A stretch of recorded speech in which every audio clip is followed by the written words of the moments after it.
हरियाणा द्वारा संचालित गुरुकुल कुरुक्षेत्र के आचार्य देवव्रत को राज्यपाल बनाया गया तो आर्य जगत में एक खुशी की लहर दौड़ गई। आर्य समाज को लगा कि अब पुनः आर्य समाज उन बुलंदियों को छुएगा जिसे महर्षि दयानंद के बाद स्वामी श्रद्धानंद व पंडित लेखराम मुसाफिर व गुरुदत्त विद्यार्थी ने स्थापित करके रखा हुआ था। आर्य समाजों ने यह तो कभी सपने में भी नहीं सोचा था कि वर्तमान गुजरात के राज्यपाल से आर्य समाज को बचाने की प्रधानमंत्री को गुहार लगानी पड़ेगी। प्रदर्शनकारियों का आरोप है कि राज्यपाल का पद संभालने के कुछ दिनों बाद ही अपने ओएसडी डॉक्टर राजेंद्र, जो अपने साथी से मिलकर गुरुकुल नीलोखेड़ी करनाल, आर्य कुलम नीलोखेड़ी करनाल, गुरुकुल ज्योतिसर कुरुक्षेत्र अथाह बेनामी संपत्ति बनाई, तो प्रदेश के सभी आर्य समाजी स्तब्ध रह गए। जो व्यक्ति 150 रुपए में उपनिदेशक के पद और 250 रुपए में आचार्य पद पर रहा हो, वह इतनी बड़ी संपत्ति का मालिक कैसे बना, इसकी जांच हो। चलिए आपको जंतर मंत्र ही ले चलते हैं, जहां प्रदर्शनकारी अपनी बात रख रहे हैं। आर्य समाज एक ऐसा समाज जो कहते हैं हिंदुओं के अंदर जो पुरानी कुरीतियां थी उनको हटाकर एक ऐसे समाज की स्थापना की गई जो नव युग में नए तरीके से समाज को नई दिशा देने का काम करे और समाज के अंदर जो कुरीतियां थी, बुराइयां थी, उस पर कुठाराघात किया और लगातार ये प्रयास किया कि समाज का उत्थान हो, समाज का कल्याण हो। और आर्य समाज का जो लीडर है, जो लीडरशिप है, वो भी टॉप क्लास लीडरशिप होती थी क्योंकि समाज से निकल के आती थी।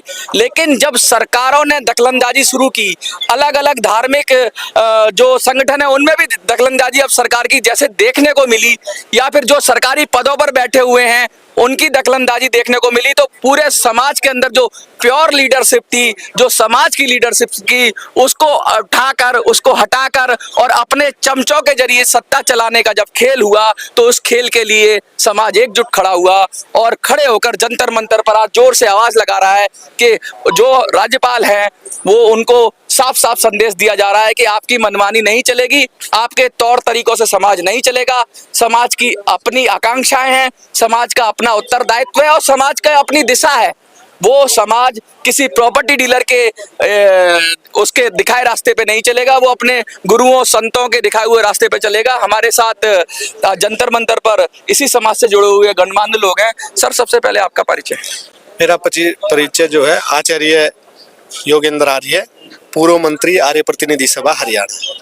आर्य प्रतिनिधि, आर्यों के बारे में, आर्य समाज के बारे में तो कहा जाता है कि काफी उत्थान की बात की, समाज सुधार की बात की और बहुत सारी पद्धति आई या गहवन की बात करते हैं, समाज में भाईचारे की बात करते हैं, समाज की पुरानी कुरीतियों को दूर करने की बात करते हैं। और ऐसे लोग जो निश्चल लोग होते हैं, दयानंद सरस्वती से शुरू करें तो ऐसे लोगों को समाज का नेतृत्व मिलना चाहिए। अब कौन लोग नेतृत्व कर रहे हैं, क्या वो लायक है? देखिए, आपने बहुत से प्रश्न मेरे ऊपर कर दिए हैं।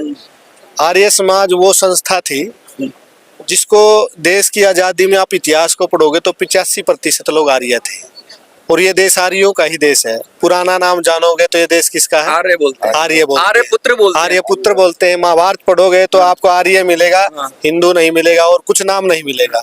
तो हमारी पुरानी सनातन संस्कृति को हम संजोए हुए हैं, वो आर्य समाज संजोए हुए हैं। वेदों की रक्षा आर्य समाज कर रहा है। शराब है, भ्रष्टाचार है, नशा है, इस सब पे काम आर्य समाज करता है। आज आपने एक बात मेरे को कह दी कि आर्य समाज पर सरकार का हस्तक्षेप और कुछ ऐसे प्रॉपर्टी डीलरों का हस्तक्षेप हो गया।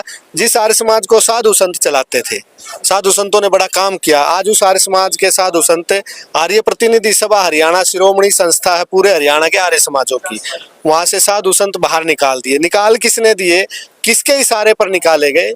जो सरकार, बीजेपी की सरकार ये कहती थी कि ये साधु संतों की सरकार है, और साधु संतों की सरकार नहीं, प्रत्येक समाज की सरकार है। और राजा का कर्तव्य होता है, किसी भी समाज का कोई व्यक्ति यदि कष्ट में है, कष्टदायक है, और विशेषकर साधु यदि कष्ट में, तो उस राजा का और राजा कहलाने का अधिकार नहीं है।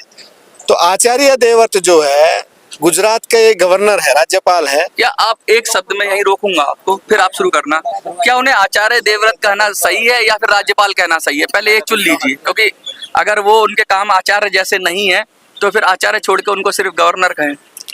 अब तो हम आचार्य इसलिए कह रहे हैं कि लोग पहचान जाए किसका नाम ले रहे हैं। अच्छा। हाँ, वैसे वो आर्य नहीं है।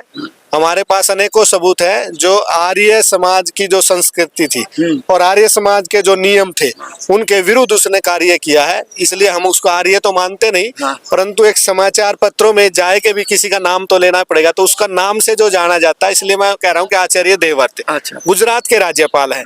उन्होंने अपने पद का दुरुपयोग किया है और हम सरकार से, आदरणीय प्रधानमंत्री जी से, गृह मंत्री जी से कहते हैं कि उन्होंने आपकी छवि को धूमिल करने का कार्य हरियाणा में बहुत ज्यादा पहले से ही शुरू कर दिया है और उसका परिणाम भुगता और आगे भुगतेंगे। तो इसलिए हम ये कह रहे हैं कि हमारा काम जो था वो समाज को दिशा देने का था, समाज में कोई कुरीति है उसको हटाने का था। तो उस जो संस्था में जो कार्य होना था उसमें से पिछली बार जब चुनाव हुए 1088 वोट हमारी काट करके, आप सीधा वोट ही काट दिया। वोट ही काट दिया। वोट ही नहीं दे पाओगे तो फिर हमारा बंदा आ जाएगा। आप ये देखिए कि मैं जो चोला पहने हुए हूँ, क्या मैं आर्य समाजी साधु नहीं हूँ?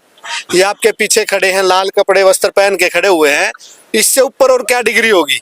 हमारे आर्य समाज के हमारे पास नियम है, हमारे समाज की पोशाक पहने हुए हैं, हमारे जो आर्य प्रतिनिधि सभा है दयानंद मठ, मेरा उसका वहाँ का मेरा वोटर आईडी कार्ड है, वहाँ का मेरा राशन कार्ड है, मैं उसके अंदर का बसिंदा हूँ। उसके बाद भी आचार्य देवव्रत ऊपर से मुख्यमंत्री को फोन करता है और हमारे को जेल में भिजवा देता, 5-5 10-10 दिन खाता ना भाई, जो गवर्नर का है वही सही है। यही बात हो रही है। तो अब हमने हरियाणा में भी प्रदर्शन किया था और आज जंतर मंतर में प्रदर्शन करने इसलिए आए हैं कि जो हमारी मांग है उन मांगों को सरकार सुने और माने, और यदि नहीं मानती है तो इसका खामियाजा हम तो साधु हैं, 100 20 50 साधु जब निकलेंगे। आप ये देखो आज सैकड़ों की संख्या में यहाँ पहुंच सकते हैं, तो गांव-गांव में निकलेंगे। कहते हैं कि अब तक तो अभी ऐसा ही कहा जा रहा था कि जनता का ही अधिकार छीन लिया, अब साधुओं के भी अधिकार छीने जा रहे हैं। और सीधा सीधा इसी वजह से ऐसा लग रहा है कि सरकार जो रसातल में गई इस बार चुनाव में, क्या ये सब कारण रहे कि इस तरह के जो गुलाम या ऐसी पौध आ गई जो ऊपर से सरकार को